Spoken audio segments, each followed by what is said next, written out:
Alright, so last night you were supposed to read chapter 4 for homework. Correct?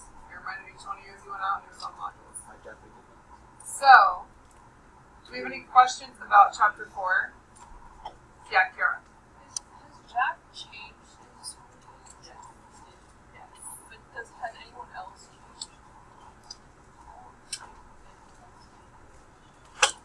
Jack is the primary change, right? But the other boys, so remember how we had the 4 main characters we had, I'm not going to say it because this guy, the 4 main characters that we had in our test yesterday? There are now other characters kind of coming in that are changing.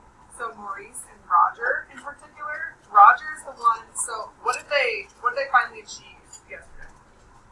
They killed a pig, okay, for the first time. So once they killed the pig, then it was kind of like this frenzy where they were all like, oh my gosh, and they all had like, it was kind of very savage in nature. And Roger in particular talks about like the brutality of the kill, and he's the one that kind of has this like epic bloodlust more than Jack, okay? But in chapter 4, there was a big difference in the relationship between Ralph and Jack. It went from mutual admiration to now hate and like disgust. Does that make sense? Any other questions about chapter 4? No. Thank you, David. So in chapter 4 too, let me go back. Okay, there's one scene I wanted you guys to kind of pick up on.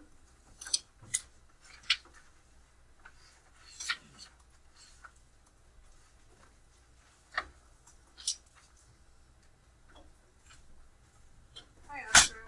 Hey, how are you? Good, how are you?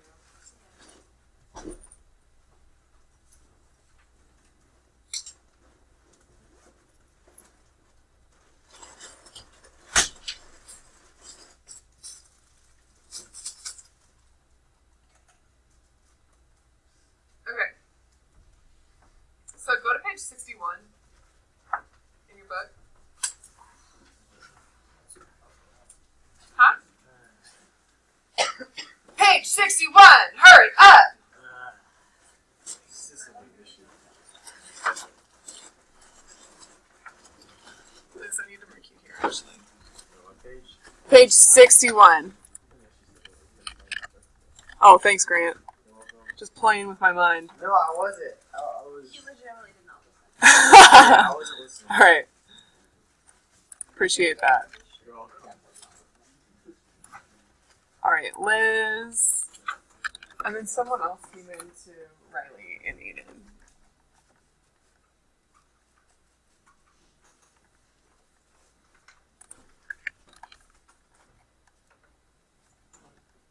Riley Moon. Okay. Alright, are we all there? Where's my book? Alright, so at the bottom, find where it says Roger waited too. I found it. Okay. So in this scene, the boys are kind of all just like hanging around the islands, okay? And they're up by the beach. So that's kind of the scene. They're on the beach right now, and all the little ones are right there, okay?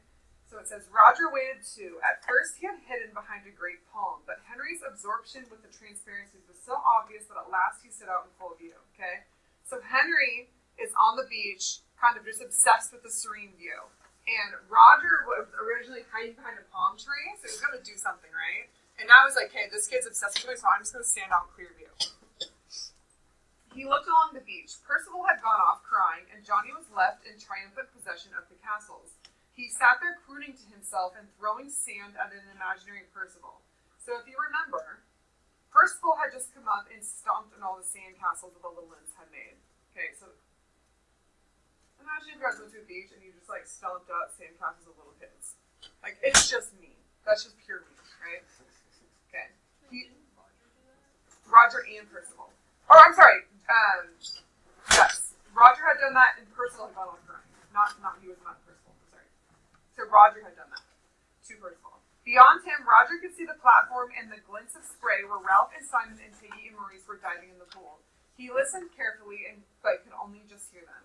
A sudden breeze touched the fringe of palm trees so that the fronds tossed and fluttered. 60 feet above Roger, several nuts, fibrous lumps as big as rugby balls, were loose from their stems.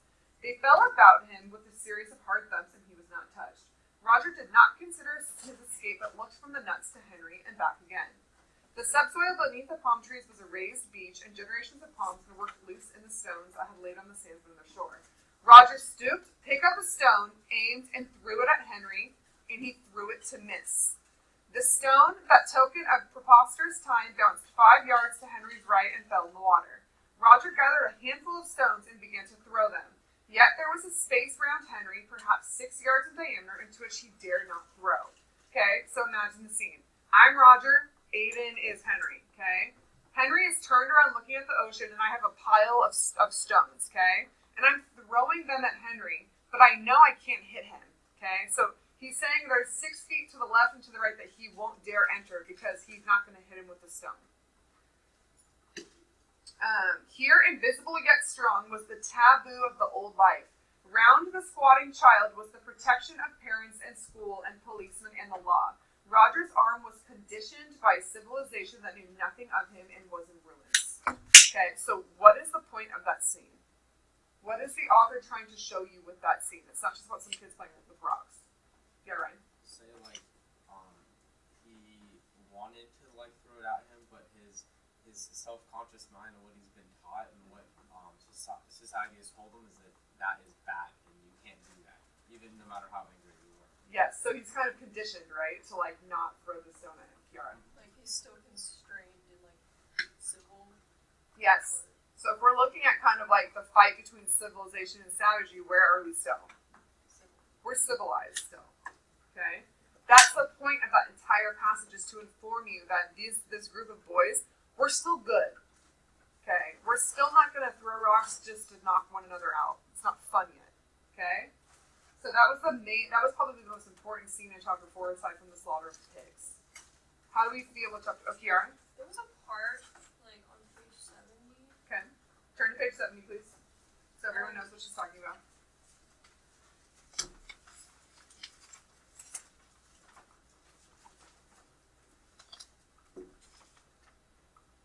Like from he to drink, I think is like some sort of like symbolism to do with the pig. Okay, where's the keys? Okay, so it says, follow along, it says he noticed Ralph's scarred nakedness, so find that on page 70, it's like towards the top. He noticed Ralph's scarred nakedness and the somber silence of all 4 of them.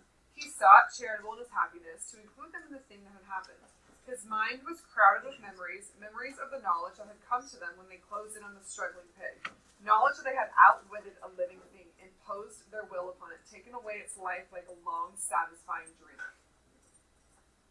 Okay, not only is that disturbing, he's talking about this need to kill something. And he's like a little kid. He's a little boy. Okay? So that gives you clues into Jack's characterization, right? He was the lead of the dang choir, guys. Don't you remember he showed up on the island with a big cross and a black cloak because he was the lead of the choir? Okay, now he's got this bloodlust to kill a pig. And it wasn't to get the meat. It says, all he could think about was the knowledge that had come to them when they closed in on the struggling pig.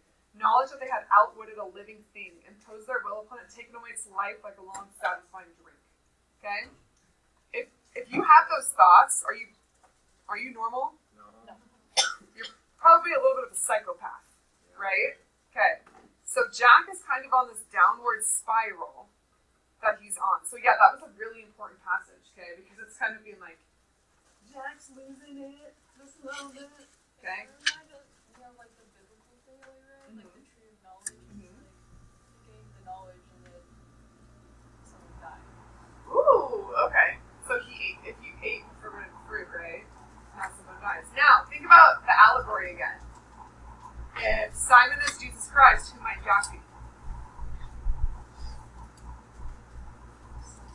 Maybe Satan. Okay. Tons of interpretations of this. We're going to go over more. Alright. Do we feel good with what happened in chapter 4? If you did not read, I suggest you go in the back room and read chapter 4 before we get to chapter 5. So Ryan, did you read chapter 4? No, but I know half the time. Okay, I think you should go read it. You just bombed a quiz yesterday and you still didn't do your homework? I didn't know there was. Okay. So like, I feel like when he changes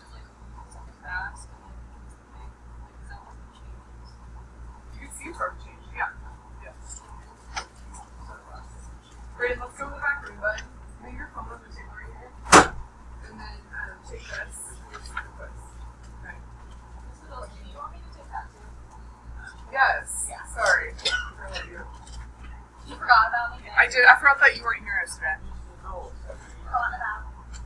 So, Brandon, do you have this paper? Grab this paper here, and then you can split it with Leah, and then you two go back there and go ahead. Okay? Alright, anyone else honestly did not read chapter 4? Because we will continue to have reading quizzes, so if you haven't read it, you should probably just go back and finish it. Okay, we're good to go? Alright, so close the computers. You do not need them, we're just going to read them. So chapter 5 is on page 76.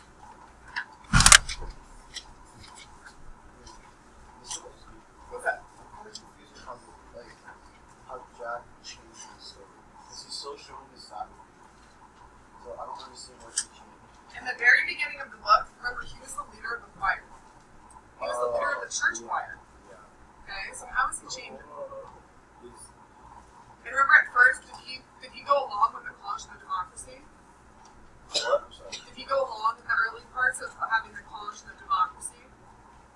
He did at first, but then he started to slowly go. And now he's in complete, like, He's in focused. He's in his own place. Okay, so you're starting to see him evolve. Here. I think he was kind of like constrained to the kills and like Jack and stuff.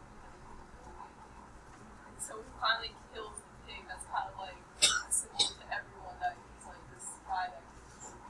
And now Also, he's all focused on just the slaughter, right? He's just like reliving like the thoughts and like the vision of like slaughtering this pig. It's just quite disturbing. That's not very good. Huh? Huh? What'd you say? So that's not very good. He's just like addicted to the fact that he has power to like take away the life of an animal, and so now he's addicted to that. Okay, so think of symbolism too. If Jack is a symbol of power, where does that put us in our allegory? It could be biblical, it could be a lot of other things, right? So start thinking about these characters as symbols. Alright, page 76, is everyone there? Alright, stop me if you guys have any questions, raise your hand, okay? So it's called Beast from Water. The tide was coming in, and there was only a narrow strip of firm beach between the water and the white stumbling step near the palm terrace. Ralph chose the firm strip as a path because he needed to think, and only here could he allow his feet to move without having to watch them.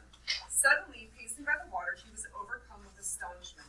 He found himself understanding the wearisomeness of this life, where every path was an improvisation and a considerable part of one's waking life was spent watching one's feet.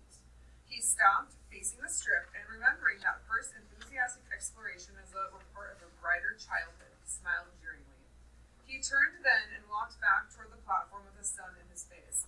The time had come for the assembly. As he walked into the concealing splendors of the sunlight, he went carefully over the points of his speech. There must be no mistake about this assembly, no chasing imaginary. He lost himself in a maze of thoughts that were rendered vague by his lack of words to express them. Frowning, he tried again. This meeting must not be fun, but business. At that, he walked faster, aware all at once of urgency in the declining sun and a little wind created by his speed that breathed about his face. This wind pressed his gray shirt against his chest so that he noticed, in this new mood of comprehension, how the folds were stiff like cardboard and unpleasant. Noticed, too, how the frayed edges of his shorts were making an uncomfortable pink area on the front of his thighs.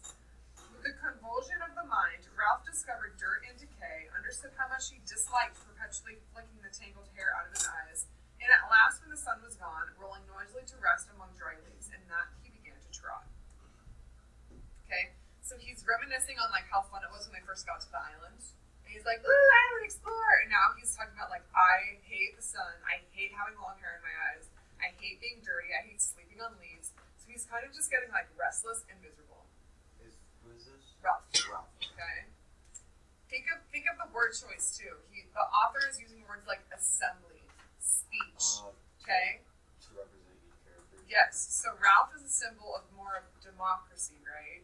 Word choice is really important. The beach near the bathing pool was dotted with a group of boys waiting for the assembly. They made way for him silently, conscious of his grim mood and the fault of the fire. Oh yeah, we didn't talk about that in chapter 4. What happened with the fire? Oh, So Jack and all of his lads were so busy hunting this pig for bloodlust that they let the fire go out. Okay? And did something happen where they could have been saved? Yeah. There was a boat that passed by, and the boys had let the smoke signal go out. Okay, so literally at the chance where someone could have seen them, they were too busy focused on killing something to be saved. Okay? So right now, Ralph is just PO'd, as anyone would be, right? He's like, I want to get off this island. I'm seeing gun leaves. I could have been saved yesterday, and all the boys could think about was this pig. So they're almost okay with being on this island. Because remember, Jack just constantly was like, had thoughts of killing the pig, even though they could have been off the island that night. Okay. The place of assembly in which he stood was roughly a triangle, but irregular and sketchy like everything they made. First, there was the log on which he himself sat, a dead tree that must have been quite exceptionally big for the platform. Perhaps one of those legendary storms of the Pacific has shifted it here. This palm trunk lay parallel to the beach, so that when Ralph sat, he faced the island, but to the boys was a darkish figure against the shimmer of the lagoon. The two sides of the triangle of which the log was based were less evenly defined. On the right was a log polished by restless seats along the top, but not so large as the chief's and not so comfortable. On the left were 4 small logs, one of them, the farthest, lamentably springy. Assembly after assembly had broken up in laughter when someone had leaned too far back and a log had whipped and thrown half a dozen boys backward into the grass. Yet now he saw no one had the wit, not himself nor Jack nor Piggy, to bring a stone and wedge the thing. So they would continue enduring. I'll come back actually. It's like, Okay, no worries. we have the dirt. Enduring the ill-balanced twister because again he lost himself in deep waters. Grass was worn away in front of each trunk, but grew tall and untrodden in the center of the triangle. Then at the apex, the grass was thick again because no one sat there. All around the place of assembly, the gray trunks rose, straight or leaning, and supported the low roof of leaves. On 2 sides was the beach, behind the lagoon, in front the darkness of the island.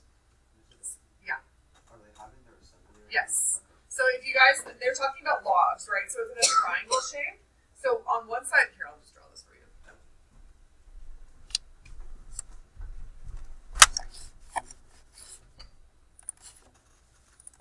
Okay. So once this opens, so one side.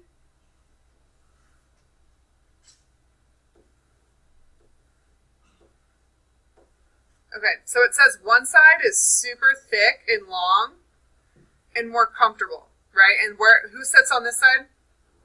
Ralph, okay? So the guys who are leading the assembly. On this side, it's a smaller, less comfortable log, okay? And on the base of the triangle, it says there's 4 logs where all the kids sit and they often fall over, okay?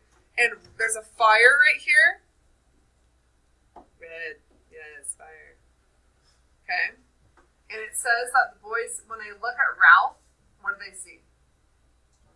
Darkness, okay? So if Ralph is right here, the lagoon is back here, so it just shimmers on his face. So it's almost like they don't know who's leading them, or it's kind of symbolizing the how his leadership is dying. Okay? Authors don't just do things for no reason. Things like that are important, okay? Leah, we're only on page 77 at the bottom. We just kind of laid out the assembly. Wow, that's a beautiful drawing. It really is. Thank you. You're welcome. I don't even know what that is. The I fire. was so much better up close when I was doing it. Alright, I need to go to your art class. Ralph turned to the chief's seat. They had never had an assembly as late before. That was why the place looked so different. Normally, the underside of the green roof was lit by a tangle of golden reflections, and their faces were lit upside down, like, thought Ralph, when he holds an electric torch in your hands. But now the sun was slanting in at one side, so that the shadows were where they ought to be. Again, he fell into that strange mood of speculation that was so foreign to him. If faces were different when lit from above or below, what was a face? What was anything? Think of, he's saying, what's a face? You can't see their faces, right? Think of more primitive, like civilizations of man, okay? Go back. When they went into battle, what would they do?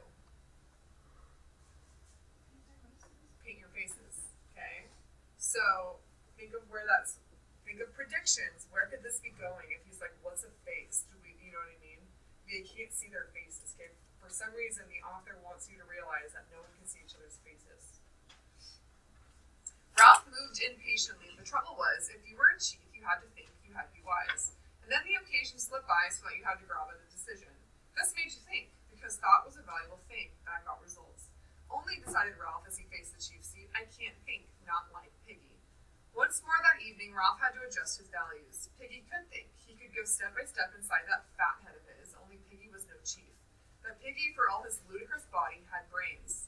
Ralph was a specialist in thought now and could recognize thought in another. The sun in his eyes reminded him how time was passing, so he took the conch down from the tree and examined the surface. Exposure to the air had bleached the yellow and pink to near white and transparency. Ralph felt a kind of affectionate reverence for the conch, even though he had fished the thing out of the lagoon himself. He faced the place of assembly and put the conch to his lips. The others were waiting for this and came straight away.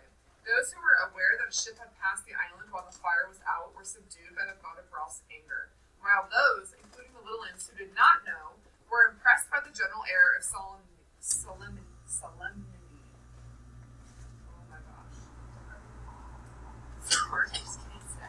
The place of assembly filled quickly.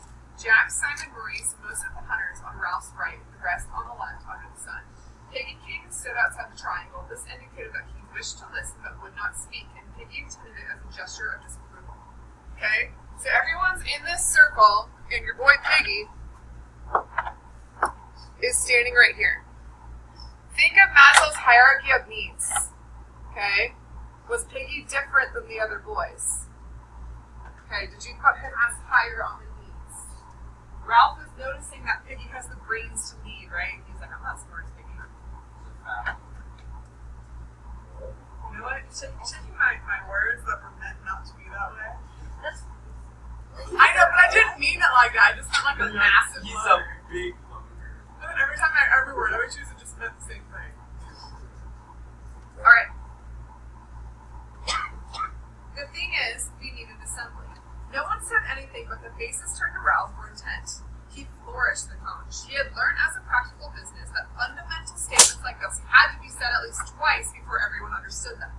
One had to sit, attracting all eyes to the conch, and drop words like heavy round stones among the little groups that crouched or squatted. He was searching his mind for simple words that even the little ends would understand what the assembly was about. Later, perhaps, practiced debaters, Jack, Maurice, and Piggy, would use their whole art to twist the meaning, but now at the beginning the subject of the debate must be laid out clearly. We need an assembly, not for fun, not for laughing and falling off the log. A group of little ends on a twister giggled and looked at each other, not for making jokes or for. He lifted the conch in an effort to find the compelling word, or cleverness, not for these things, but to put things straight. He paused for a moment. I've been alone. By myself I went, thinking what's what. I know what we need, an assembly to put things straight. First of all, I'm speaking. He paused for a moment and automatically pushed back his hair. Piggy tiptoed to the triangle, his ineffectual protest made, and joined the others. Ralph went on. We have lots of assemblies. Everybody enjoys speaking and being together. We decide things, but they don't get done. We were going to have water brought from the stream and left in those coconut shells under fresh leaves. So it was, for a few days. Now there's no water. The shells are dry. People drink from the river. Nate, focus. There was a murmur of assent. Not that there's anything wrong with drinking from the river. I mean, I'd sooner have water from that place, you know, the pool where the waterfall is, than out of an old coconut shell.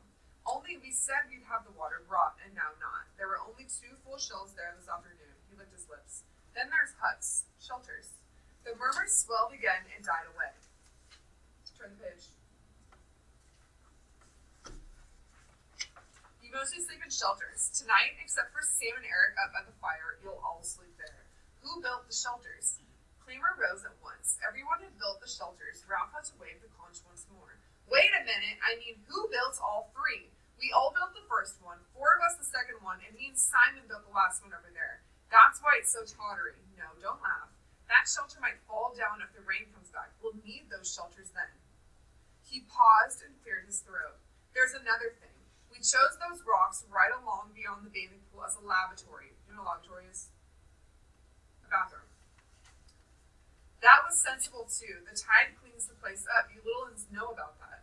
There were sniggers here and there and swift glances. Now people seem to use anywhere, even near the shelters and the platform. You little uns, when you're getting fruit, if you're taken short. The assembly roared. I said if you're taken short, you keep away from the fruit. That's dirty. Laughter rose again. I said that's dirty. He plucked at his stiff gray shirt. That's really dirty. If you're taken short, you go right along the beach to the rocks. See, do you know what that means, taken short? So, did you guys catch in chapter 4? The little ones kept eating fruit. Okay? Fruit. If all you eat is fruit for a week, what happens to your digestive system? You start having bad stomach problems. You start having bad stomach problems. So this little guy's got diarrhea, okay? So when he's talking about if you're taken short, he's saying like if you've got the D over there, go to where you're supposed to go to the bathroom on the beach. Don't just go like in the middle of our hut. Yeah. So I'm filling out the characters. Charlie and Piggy's starting to change a little bit. How do you think Piggy's changing? Showing more leadership or more. He's starting to show his intelligence more and more. Okay. So he's starting to show his intelligence more, but look at like where he is in this thing. in that one like pyramid thing. Mm-hmm. Where is he right now in the assembly? Oh. Physically, like where the green dot is. He moved in, but at the start he was like, I'm not taking part of this, right? So at the beginning he really wanted to be involved, and now he's starting to kind of like. Mm-hmm. So if he is intelligence in the group. But he's still showing charm. Yeah, so think about where the book is going to. Hey, if the only intelligent person in terms of like knowing how to survive is the one that's being pushed away, where are we gonna end up? Okay, yeah, that's a great catch. All right, Alex, we're on page 80 towards the bottom. Okay, talking about bad stomach problems. Piggy held out his hands for the conch, but Ralph shook his head. His speech was planned, point by point. We've all got to use the rocks again. This place is getting dirty. The assembly, sensing a crisis, was tensely expectant. And then about the fire. Ralph let out his spare breath, then with a little gasp that was echoed by his audience. Jack started to chip a piece of wood with his knife and whispered something to Robert, who looked away. The fire is the most important thing on the island. How can we ever be rescued except by luck if we don't keep a fire going? Is a fire too much for us to make? He flung out an arm. Look at us! How many are we? And yet we can't keep a fire going to make smoke? Don't you understand? Can't you see what we ought to do? Ought to die before we let the fire out? There was self-conscious giggling among the hunters. Ralph turned on them passionately. You hunters! You can laugh, but I tell you the smoke is more important than the pig, however often you kill one. Do all of you see? He spread his arms wide and turned to the whole triangle. We've got to make smoke up there or die. He paused, feeling for his next point, and another thing, someone called out. Too many things! There came a mutter of agreement. Ralph overrode them. And another thing. We nearly set the whole island on fire, and we waste time rolling rocks and making little cooking fires. Now I say this to make it a rule, because I'm chief. We won't have a fire anywhere but on the mountain, ever. So, in an actual democracy, does the leader need to be like, I'm chief, like continually remind you that I'm the leader of this group. I'm chief. Okay? Typically, no. So if Ralph is kind of that democratic person, where is the democracy in this story right now? Noah gives a thumbs down. It's starting to plummet a little bit. He's starting to get fearful of his leadership. Yeah, he's kind of scared of losing it as well. That's a good point. All right. There was a row. Where were we? Okay. There was a row immediately. Boys stood up and shouted, and Ralph shouted back. Because if you want a fire to cook fish or crab, you can jolly well go up to the mountain. That way we'll be certain. Hands were reaching for the conch in the light of the setting sun. He held on and leapt on the trunk. All this I meant to say, now I've said it. You voted me for chief, now you do what I say. They quieted slowly and at last were seated again. Ralph dropped down and spoke in his ordinary voice. So remember, the rocks for a lavatory, keep the fire going and smoke showing as a signal. Don't take fire from the mountain, take your food up there. Jack stood up scowling in the gloom and held out his hands. I haven't finished yet, but you've talked and talked. I've got the conch. Jack sat down grumbling. Then the last thing. This is what people can talk about. He waited till the platform was very still. Things are breaking up. I don't understand why. We began well, we were happy, and then He moved the conch gently, looking beyond them at nothing, remembering the beastie, the snake, the fire, the talk of fear. Then people started getting frightened. A murmur, almost a moan, rose and passed away. Jack had stopped whittling. Ralph went on abruptly. But that's Littleland's talk. We'll get that straight. So the last part, the bit we can all talk about is kind of exciting of fear. We're on page 82.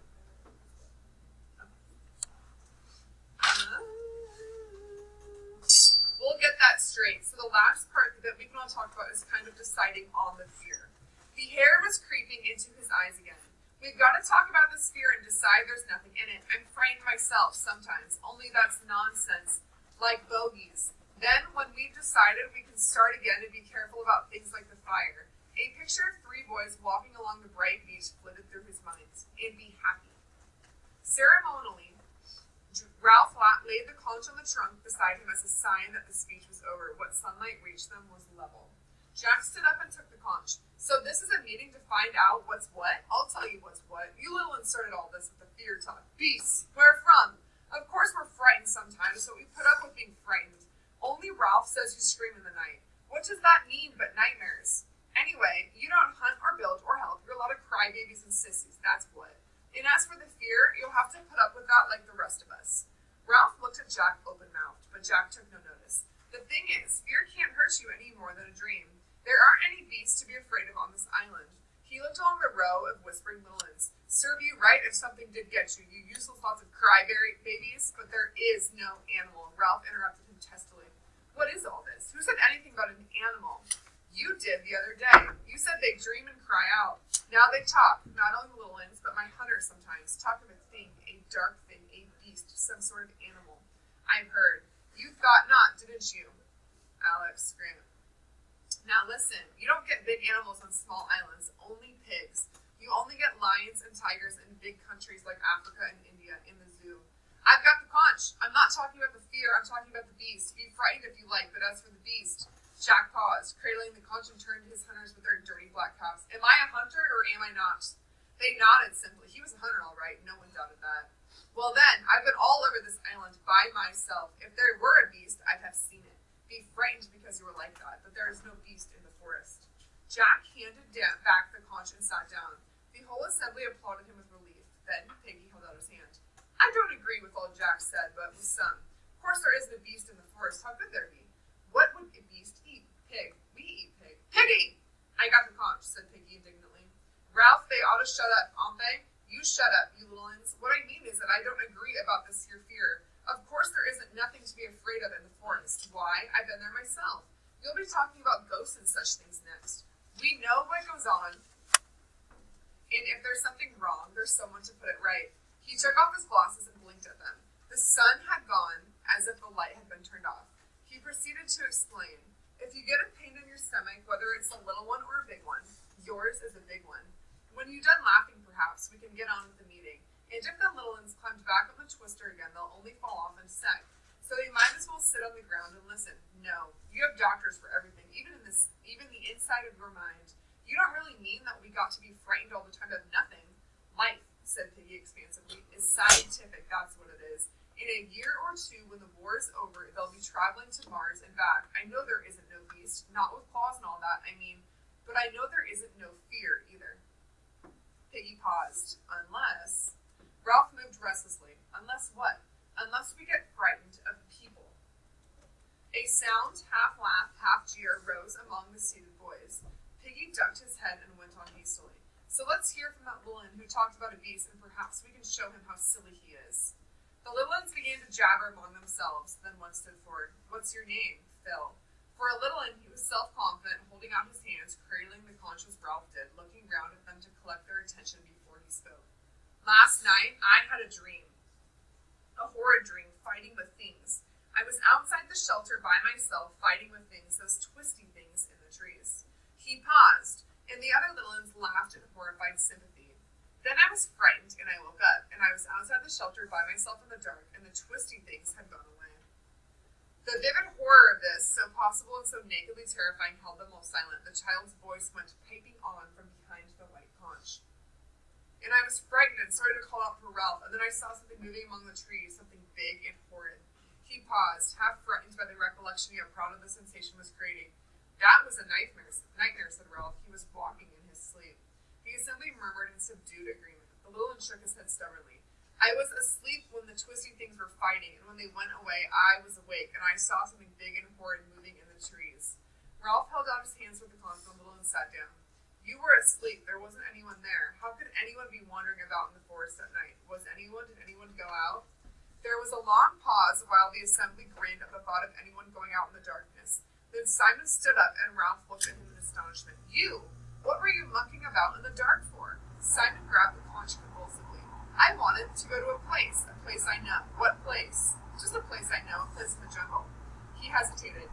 Jack settled the question for them with that contempt in his voice that could sound so funny and so final. He was taken short. With a feeling of humiliation on Simon's behalf, Ralph took back the conch, looking Simon sternly in the face as he did so. Well, don't do it again, understand? Not at night. There's enough silly talk about peace without the little one seeing you gliding about like the derisive laughter that rose had fear in it and condemnation. Simon opened his mouth to speak, but Ralph had the conch, so he backed to his seat. Okay, the dream. So, in the dream, last night I had a dream before a dream, fighting with things. I was outside the shelter by myself, fighting with things, the twisted things in the trees. Then I was frightened and I woke up, and I was outside the shelter by myself in the dark, and the twisting things had gone away, okay? So now, like, the forest is no longer there. It's just him, and then he says, and I was frightened and started to call out for Ralph, and then I saw something moving among the trees, something big and horrid. Someone tell me what they think that is supposed to mean. What did we find out is actually the thing he saw in the forest? Simon. Okay. So someone give me your interpretation. The dream is that he's in the forest, all of a sudden there's no more creepers, but he sees this big horrid figure that he's terrified of. And it's Simon. Okay? Someone give me an interpretation. What do you think? There's no right answer. I'm not looking for right answer. So he was dreaming about seeing Simon? He Or had Simon dreaming? no, so the little one had a nightmare about seeing a giant horrid figure in the forest. Okay? So he's terrified this is the beast. And what he really finds out is that this horrid beast-like figure is just Simon. Nathan, what do you think? I was just thinking like Simon maybe isn't really like fine like anymore. Okay. Maybe something. So the dream is about maybe Simon being not as good as we thought he was. Yeah. Okay, Janessa. Well, like, the younger boys, they're so scared of this creature that they're starting to, like, kind of turn on each other. So Okay. I think that they're, like, turning on Simon because of their fear. Okay. So Simon's kind of becoming like the figure they're gonna like gang up against. Kira. I think like maybe he like sees Simon as bad because like they think Ralph is the chief when really like Simon might like want to be chief. Okay. He's like so kind to them and stuff. Okay. Liz. I think, like Janessa said, I think they're gonna kill him, like, because they think he's a beast. So you think they're gonna kill Simon?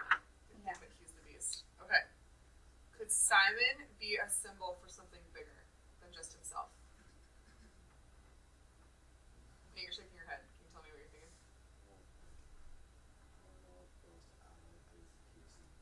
Okay, so in this scene, when they're terrified of this dark, horrid figure in the forest, it ends up being Simon. Is it just about Simon, or is it about something bigger? Think about that. Okay? As we read. Alright, so on page 86, we're at the top.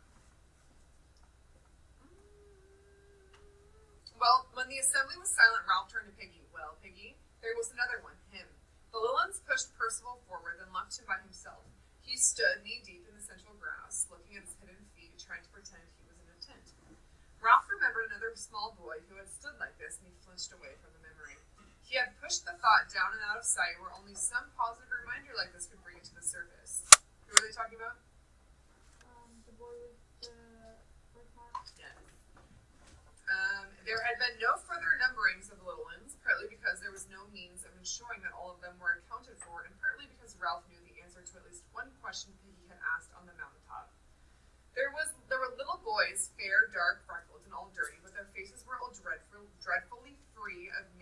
blemishes. No one had seen the mulberry-colored birthmark again, but that time Piggy had coaxed and bullied, tacitly admitting that he remembered the unmentionable. Ralph nodded to Piggy. Go on, ask him. Piggy knelt, holding the conch. Now then, what's your name? The small boy twisted away into his tent. Piggy turned helplessly to Ralph, who spoke sharply. What's your name? Tormented by the silence and the refusal, the assembly broke into a chant. What's your name? What's your name? Quiet! Ralph peered at the child in the twilight. Now tell us, what's your name? Percival Wemyss Madison. The Vicarage, Harcourt, St. Anthony, Hunts, telephone, as if this information was rooted far down in the springs of sorrow, the little one wept. His face puckered, the tears leapt from his eyes, his mouth opened till they could see a square black hole. At first he was a silent effigy of sorrow, but then the lamentation rose out of him, loud and sustained as the conch. Shut up, you! Shut up! Percival Wemyss Madison would not shut up. A spring had been tapped far beyond the reach of authority or even physical intimidation. The crying went on, breath after breath, and seemed to sustain him upright as if he were nailed to it. Shut up! Shut up! For now the little ones were no longer silent. They were reminded of their personal sorrows, and perhaps felt themselves to share in a sorrow that was universal. They began to cry in sympathy, two of them almost as loud as Percival. Maurice saved them. He cried out, Look at me! He pretended to fall over. He rubbed his rump and sat on the twister so that he fell in the grass. He clowned badly, but Percival and the others noticed and sniffed and laughed. Presently, they were all laughing so absurdly that the Biggins joined in.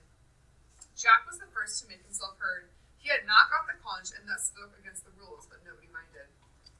Okay, Jack was the first to make himself heard. He had not got the conch and thus spoke against the rules, but nobody minded. Okay? So it's kind of like the first step out of the democracy and the rules they have created.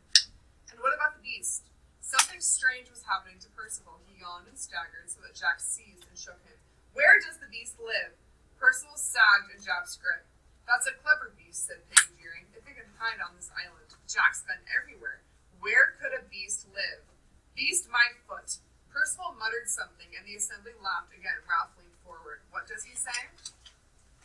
Jack listened to Percival's answer and let go of him. Percival, released, surrounded by the comfortable presence of humans, fell in the long grass and went to sleep. Jack cleared his throat, then reported casually. He says the beast comes out of the sea. The last laugh died away. Ralph turned involuntarily, a black, humped figure against the lagoon. The assembly looked with him, considered the vast stretches of water, the high sea beyond, unknown indigo of infinite possibility, heard silently the sough and whisper from the reef. Maurice spoke so loudly that they jumped. Daddy said they haven't found all the animals in the sea yet. Arguments started again. Ralph held out the glimmering conch, and Maurice took it obediently. The meeting subsided. I mean, when Jack says you can be frightened because people are frightened anyway, that's all right. But when he says there's only pigs on this island, I expect he's right, but he doesn't know. Not really, not certainly. I mean, Maurice took a breath. My daddy says there's things, what do you call them, that make ink? Squids that are hundreds of yards long and eat whales whole. He paused again and laughed gaily. I don't believe in the beast, of course, as Piggy says. Life's scientific, but we don't know, do we? Not certainly. I mean, someone shouted, a squid couldn't come up out of the water. Couldn't. In a moment, the platform was full of arguing, gesticulating shadows. To Ralph, seated, this seemed the breaking up of sanity.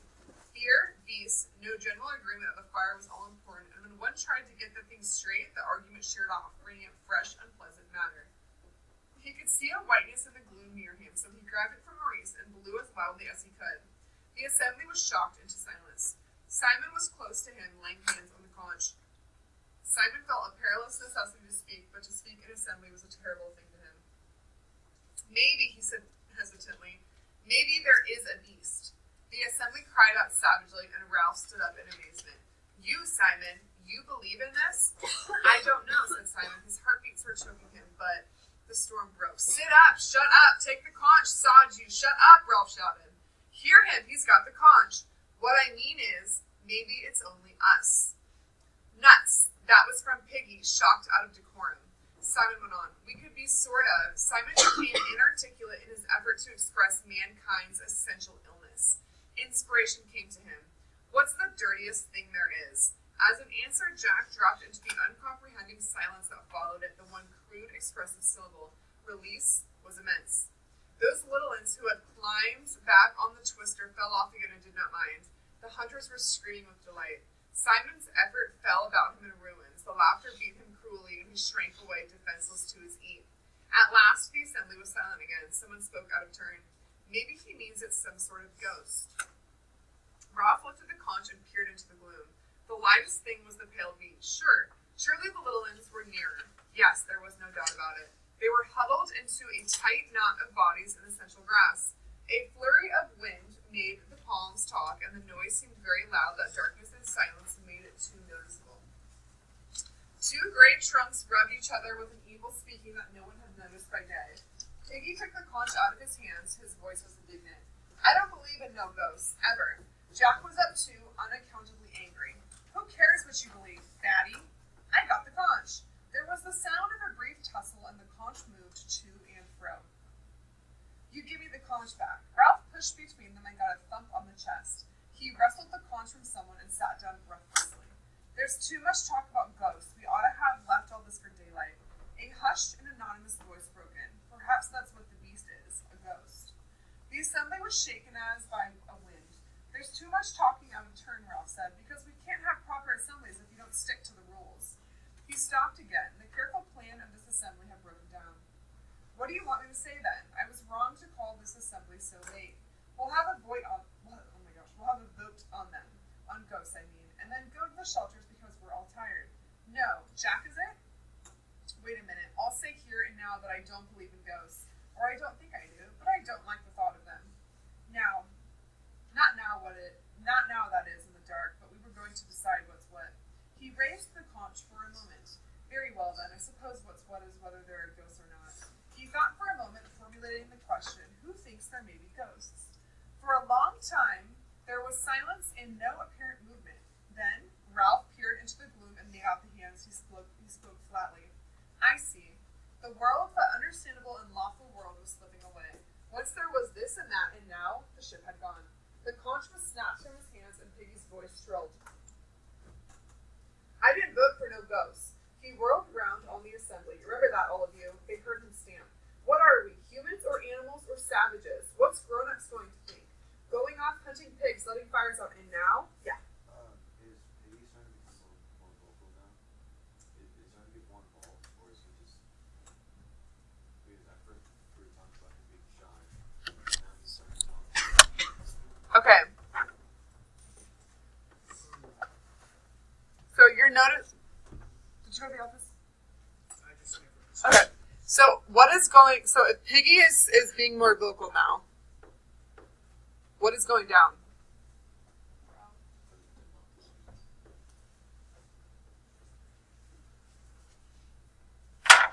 And what else? What goes along with democracy? Power, civilization. Okay. So as all of this is kind of crumbling, Piggy is starting to be the one to kind of like try to pick up the slack. Piggy's the one that's trying to be like, yo, let's focus. Okay, he's trying to maintain that peace that they're losing. Justin, we're on page 90 then. Yeah. Chapter 5? I can give you the. Oh, sorry, we're on page 91. Yeah, is it okay if we like bleed into the second column Yes. and then just draw a line? Yes, I can give you two as well. Okay. So 91 where it says a shadow fronted him towards the top. A shadow fronted him tempestuously. You shut up, you fat slug. I'm so mean. There was a moment's struggle and a glimmering conch jigged up and down. Ralph leapt to his feet. Jack, you haven't got the conch. Let him speak. Jack's face swam near him. And you shut up. Who are you anyway? Sitting there telling people what to do. You can't hunt. You can't sing. I'm chief. I was chosen. Why should choosing make any difference? Just giving orders that don't make any sense? Piggy's got the conch. That's right. Favor Piggy as you always do. Jack! Jack's voice sounded in bitter mimicry. Jack! The rules, shouted Jack. You're breaking the rules. Who cares? Ralph summoned his wits. Because the rules are the only thing we've got. Are you lost? Yeah. So, 91? Oh, yeah. Okay, at the bottom, Okay. where it says, because the rules are the only thing we've got. Let me know when you find it. Wait, what? Let me know when you find But Jack was shouting against him. Bollocks to the rules. We're strong. We hunt. If there's a beast, we'll hunt it down. We'll close in and beat and beat and beat. He gave a wild whoop and leapt down to the pale sand. At once the platform was full of noise and excitement, screaming screams and laughters. The assembly shredded away and became a discursive and random scatter from the palms to the water and away along the beach beyond Nightside. Ralph found his cheek touching the conch and took it for Piggy. What's grown-ups going to say? Cried Piggy again. Look at him. The sound of mock hunting, hysterical laughter, and real terror came from the beach. Blow the conch, Ralph. Piggy was so close that Ralph could see the glint of his one glass. Okay, remember, why does he have one glass? Yeah, Jack kind of like almost punched him in the face. So all those pictures I showed you of what the characters look like, that's why Piggy only has one glass and one's broken. There's the fire, can't they see? You gotta be tough now, make him do what you want. Ralph answered in the cautious voice of one who rehearses a theorem. If I blow the conch and they don't come back, then we've had it. We shan't keep the fire going. We'll be like animals, we'll never be rescued. If you don't blow, we'll soon be animals anyway. I can't see what they're doing, but I can hear. The dispersed figures had come together on the sand and were a dense black mass that revolved. They were chanting something, and little ones that had enough were staggering away, howling. Ralph raised the conch to his lips and then lowered it. The trouble is, are there ghosts, Piggy, or beasts? Of course they aren't. Why not? Because things wouldn't make sense. Houses and streets and TV, they wouldn't work. The dancing, chanting boys had worked themselves away till their sound was nothing but a wordless rhythm. What's that? I was just looking for a punch card. This one's messed up. I don't know. No, punch card, absolutely. Sorry. You're the writing teacher instead of punch card. I didn't know you were essays of pleasure. Okay. Where were we, guys? I think we're on like 20. We're on the bottom. 92. Yeah. What? Okay, but suppose they don't make sense, not here on this island. Suppose things are watching us and waiting. Ralph shuddered violently and moved closer to Piggy so that they bumped frighteningly. You stop talking like that. We got enough trouble. Ralph and I have had as much as I can stand. If there is ghosts, I ought to give up being chief. Hear him. Oh, Lord, oh no. Piggy gripped Ralph's arm. If Jack was chief, he'd have all hunting and no fire. We'd be here till we died. Okay, so what is he implying about Jack? We'd be here till we died. You know. He's a bad leader that he supports the Northern. Okay. He's not actually interested in getting rescued. He's just enjoying the time that they have on the island. He's kind of like enjoying his like primitive like savageness, right? He's like, pigs, I'm gonna kill all the pigs in the world. Okay. His voice ran up to a squeak. Who's that sitting there? Me, Simon. Fat lot of good we are, said Ralph. 3 blind mice. I'll do that. That's an allusion, right, to the story of the 3 blind mice. If you give up, said Piggy, or page 93, so 93 towards the middle. If you give up, said Piggy in an appalled whisper, what had happened to me?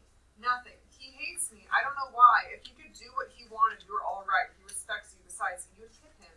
You were having a nice fight with him just now. I had the conch, said Piggy simply. I had a right to speak. Okay, so Piggy knows that if Ralph ditches out, he's gonna die. Or he thinks he's gonna die. Okay? Simon stirred in the dark. Go on being chief. You shut up, young Simon.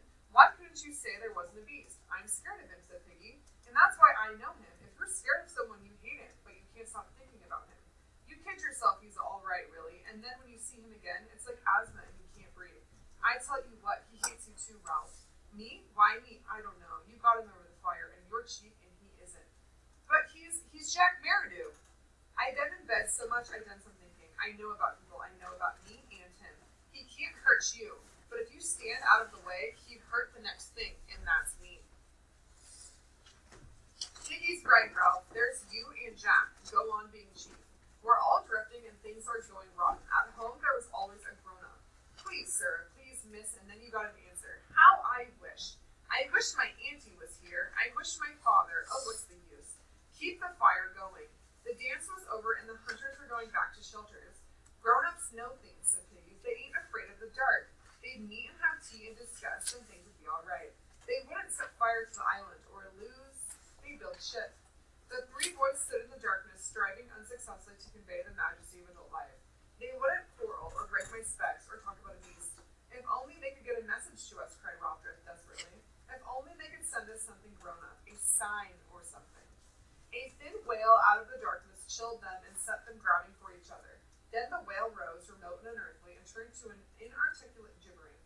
Percival Wemyss Madison of the Vicarage Harcourt St. Anthony, lying in the long grass, was living through circumstances in which the incantation of his address was powerless to help him. Okay? So, they are talking about, let's go over that page, because the page is kind of difficult to comprehend. Okay? A bunch of words that don't make sense, honestly. So they're all talking about, please, sir, please, miss, and then you got an answer, how I wish. Okay? So they're longing for society. Alright? So they're longing for, like, the rules that adults have. And as kids, how much did you hate rules? You hated rules as a kid. Okay? How many of you guys got, like, you need to wear your nice dress on Easter Sunday? You don't want to wear a dress. You just want to wear whatever you can roll in the mud. Okay? Huh? I really don't. You really don't what? I want to wear a dress. No one does. That's what the worst thing of being an adult is you someone have to, like, and, like, guys, I don't, you know what I mean? Like, this is as fancy as it gets with me. Okay? It's rough. So they're longing for this thing that they used to hate. That's how upset they are, okay, in this world. Now, think about the author's intentions, okay? So you have a bunch of kids on this island. They're the most innocent thing in the world. Okay, think about that, besides puppies probably. But little kids are innocent, according to most people. If you put a bunch of innocent kids on an island and they lose society and give in to their primitive, like, wants and needs, what does that do for the book? Would that be different if you had just put a bunch of adults on the island and they went wacky? What do you guys think? It would be How would it be different? because adults have already seen how society is, while later the kids might not know how that's society. If they did turn it Okay. kids, So for a bunch of innocent little kids to be on an island and kind of turn to their primitive ways, what is the author saying about the inherent goodness or badness of mankind? If he's using kids as the pawns in the story, okay, innocent kids. Now, two more things, okay? At the bottom it says, Percival Wemyss Madison of the Vicarage Harcourt St. Anthony, lying in the long grass, was living through circumstances in which the incantation of his address was powerless to help him. What does that mean? What does that mean? PR?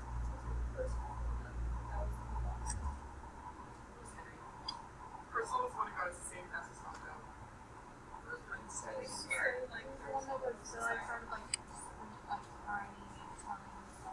Okay. So the incantation of his address, that means that he like remembered his address, okay? So they're like, what's your name? He's like, Percival Wemyss Madison, the Vicarage Harcourt St. Anthony. Like he remembered everything about, like, in a fancy civilization, he could come up and he'd be like, hello, I am this Mikhailowski of 310. Like, you would say where you're from and your family name, right? So he's longing to that title. And so it says, was living through circumstances in which the incantation of his address was powerless to help him. Okay? That's kind of alluding to the state of things, right?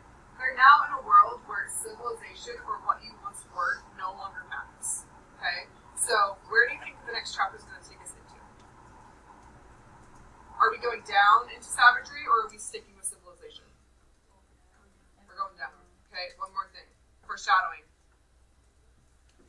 They say, if only they could get a message to us, cried Ralph desperately. If only they could send us something grown up, a sign or something.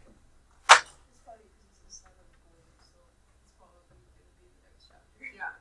Okay, so what's the sign? So foreshadowing, okay? Look for the sign that the adults are going to send them. Alright, so I want you guys to focus on this quote. It was on page...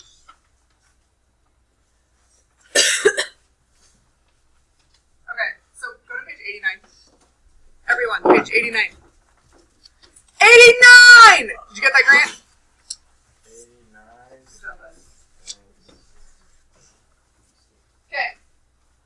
So they're all like, there's no beast in. So that, there's no beast. And then everyone's like, wait, Simon, you think there's a beast? And Simon says, maybe, he said hesitantly, maybe there is a beast.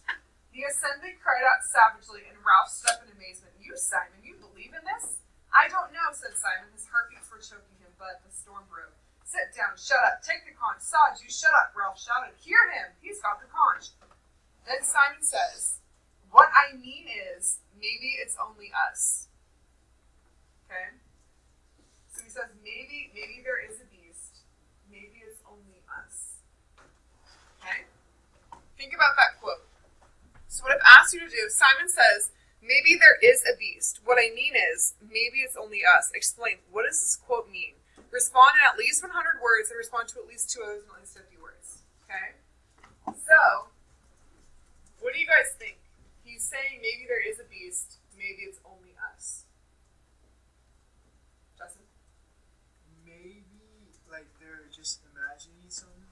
Okay. Maybe it's not there, but they're, like, afraid and they're, like, seeing things Okay. that maybe aren't there. Because they're like, literally like, in fear. Noah? They're foreshadowing that they're going to become the beast. Oh. So maybe they are the beast that they're afraid of. Yeah, like they're literally the beast. Okay. Liz? Yeah, like it's easier to fear something that isn't there than like reality. They're actually afraid of each other. Ooh, so you kind of are agreeing with both of them. Yeah. Okay, Leah. I agree with all of them, but my question is, does Simon know he's what the children are scared of? In that, yes. In that figure, he knows it's him. In that nightmare that one kid had, yes. Because someone was like, oh, I was in the forest. Okay, so he might not be like, oh, that was me. He was like, I was the one that was in the forest. So they're thinking it was Simon. Okay, that was the big, and so that's what I was trying to connect to with this, right? If they saw Simon as like the big fearful giant in this forest, and then he says maybe it's only us, where's he going with it, Janessa? So, like, after all the boys have listened to the nightmares the kids have been having, and they're like, they have like sort of an idea of what this beast looks like. Yeah. So, I think also it's that they don't really know what it is, and so it's like the fear of them not knowing what it is making them even scareder. So, I think Yes. they're like turning on each other because they need to have something to like revolt against, Okay. to kind of like. Okay. Why? Someone tell me, why are you afraid of the dark? Why is almost every kid afraid of the dark? What is it, Brandon? It's not because dark is supposed to be It's the unknown, right? So the beastie, one of the symbols is it could be a fear of the unknown. Okay. So think about being in the dark, being in a forest. It's not that you're afraid of a forest. It's like you don't know what's in the forest. Okay. There's a reason you don't go walking through the woods alone. Am I right? Okay. So your job is to complete this discussion board, 100 words for your response, because this could be interpreted in a ton of different ways. Then respond to 2 others. Okay?